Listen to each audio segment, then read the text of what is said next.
बच्चों, आज हम पढ़ेंगे राष्ट्रीय आंदोलन के समय घटी हुई घटनाओं के बारे में कि वे घटनाएं किस वर्ष घटी थी और वे घटनाएं कौन सी थी। इन घटनाओं के बारे में प्रतियोगी परीक्षाओं में अधिकांश बार प्रश्न आते हैं और ये टॉपिक बहुत ही महत्वपूर्ण है। आइए पढ़ते हैं। राष्ट्रीय आंदोलन की प्रमुख घटनाएं। कांग्रेस के द्वारा सरकार के समक्ष मांगे रखी गई। राष्ट्रीय आंदोलन के समय ये घटना थी जो कि कांग्रेस के द्वारा ब्रिटिश गवर्नमेंट के सामने कुछ मांगे रखी गई थी और कांग्रेस का कार्यकाल था 1885 से 1905 तक। कांग्रेस के द्वारा सरकार के समक्ष मांगे रखी गई। बंगाल का विभाजन सन 1905 ईस्वी में हुआ। बंगाल का विभाजन कब हुआ? सन 1905 ईस्वी में। स्वदेशी आंदोलन व बहिष्कार आंदोलन। स्वदेशी आंदोलन व बहिष्कार आंदोलन सन 1906 की घटना है। इस घटना में ये हुआ था कि लोगों ने ये कहा, ये तय हुआ हमारे भारत में कि हम विदेशी चीज़ों का बहिष्कार करेंगे, उनका उपयोग नहीं करेंगे।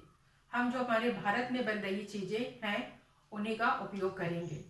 तो स्वदेशी आंदोलन व बहिष्कार आंदोलन इसे ही कहते हैं। 1906 की ये घटना है।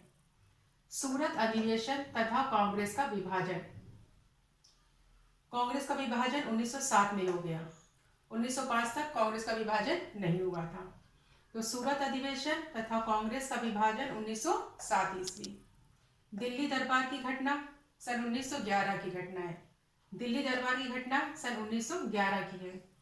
महात्मा गांधी का आगमन सन 1915 ईस्वी।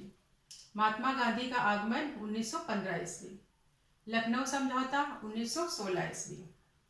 Home rule league 1916। देखिए, लखनऊ समझौता उसका वर्ष भी 1916 का है। होम रूल लीग उसका वर्ष भी 1916 का। कहने का मतलब ये है 1916 में ये दोनों घटनाएं घटी जो कि राष्ट्रीय आंदोलन से संबंधित थी। लखनऊ समझौता 1916, होम रूल लीग 1916, ये दोनों घटनाएं एक ही वर्ष घटी हैं सन 1916 में। रॉलेट एक्ट व जलियांवाला बाग कांड 1919। रॉलेट एक्ट व जलियांवाला बाग कांड 1919। इसमें क्या हुआ था कि एक जगह बहुत सारे लोग एकत्र होकर सभा कर रहे थे, तो ब्रिटिश गवर्नमेंट ने अंधाधुंध गोलियां चलाई जिससे बहुत लोग मारे गए। वो ये घटना है और इस घटना के बारे में हम आगे की वीडियो में विस्तार से पढ़ेंगे। रॉलेट एक्ट व जलियांवाला बाग कांड 1919 ईस्वी। खिलाफत आंदोलन 1919 से 1922 ईस्वी तक। खिलाफत आंदोलन कब तक चला? 1919 में स्टार्ट हुआ, 1922 तक चला। महात्मा गांधी के नेतृत्व में असहयोग आंदोलन। जो असहयोग आंदोलन था वो महात्मा गांधी के नेतृत्व में हुआ था। इसका वर्ष है 1920 से 1922 तक। 1920 से 1922 तक है। देखिए, 1919 से 1922 तक खिलाफत भी चल रहा था और असहयोग आंदोलन भी 1920 से 1922 तक चला। ये 1919 है, इसका 1920 है, बस इतना अंतर है। महात्मा गांधी के नेतृत्व में असहयोग आंदोलन 1920 से 1922 तक चला। 1922 में स्टार्ट हुआ, कहने का मतलब। चोरी चोरा कांड 1922।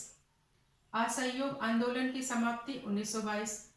स्वराज पार्टी की स्थापना सन 1922। देखिए, असहयोग आंदोलन की समाप्ति 1922 में और स्टार्टिंग कब हुई? 1920 में। किसके नेतृत्व में? तो महात्मा गांधी जी के नेतृत्व में। तो देखिए, ये चोरा चोरी कांड, असहयोग आंदोलन की समाप्ति और स्वराज पार्टी की स्थापना, ये तीनों घटनाएं एक ही वर्ष की हैं। साइमन कमीशन की बहिष्कार 1928 ईस्वी। साइमन कमीशन का बहिष्कार कब हुआ? सन 1928 की घटना है। सर्वदलीय सम्मेलन व नेहरू रिपोर्ट 1928, ये दोनों घटनाएं एक ही वर्ष की हैं। साइमन कमीशन का बहिष्कार वो भी 1928 में हुआ, उसी वर्ष। सर्वदलीय सम्मेलन व नेहरू रिपोर्ट, ये घटना भी 1928 की। तो ये दोनों घटनाएं एक ही वर्ष की हैं। पूर्ण स्वराज्य का लक्ष्य, ये घटना 1929 की है। पूर्ण स्वराज की लक्ष्य 1929, सविनय अवज्ञा आंदोलन 1930 से 1934 ईस्वी तक।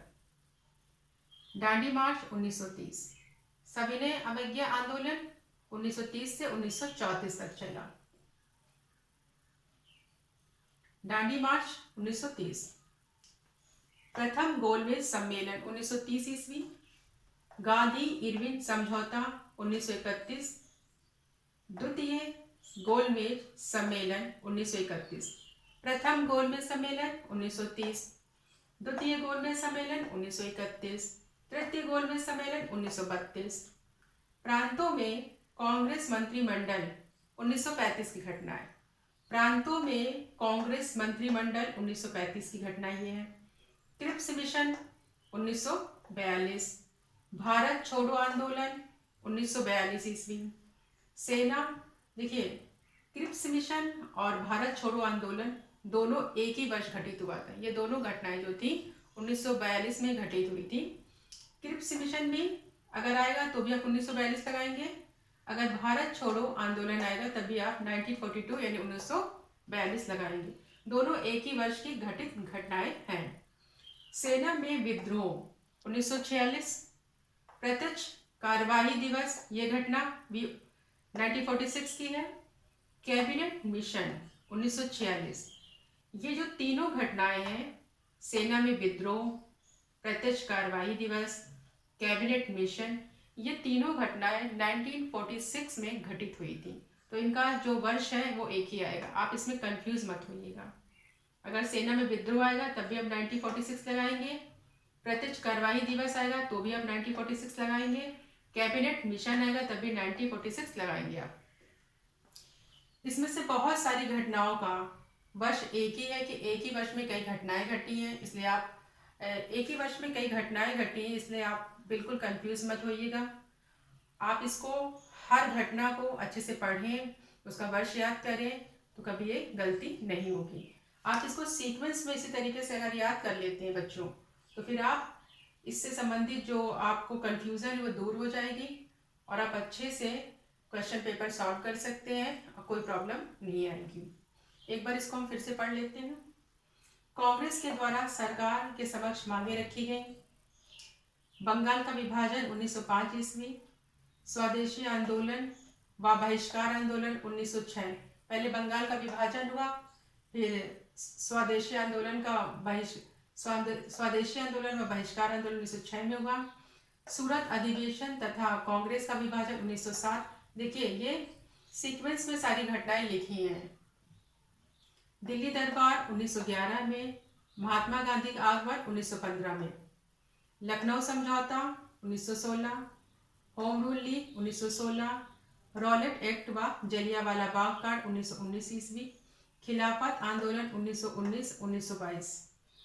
महात्मा गांधी के नेतृत्व में असहयोग आंदोलन 1920 से 1922 में चला। 1920 में स्टार्ट हुआ असहयोग आंदोलन, 1922 में समाप्त हुआ। और चोरा चोरी कांड 1922, असहयोग आंदोलन की समाप्ति 1922, स्वराज पार्टी की स्थापना 1922। इसी तरीके से आप प्रत्येक घटना के और उसके सामने उसकी डेट लिखी हुई है, इसी तरीके से आप इसे याद कर लें, पढ़ लें। और ये सभी घटनाओं के बारे में हम आगे की वीडियो में पढ़ेंगे विस्तार से। उम्मीद करते हैं कि आपको आज का टॉपिक अच्छे से समझ में आया होगा और जो भी इन घटनाओं के विषय में जो भी डेट्स हैं, जो कन्फ्यूज़न रहता था वो दूर हुआ होगा। Thank you so much.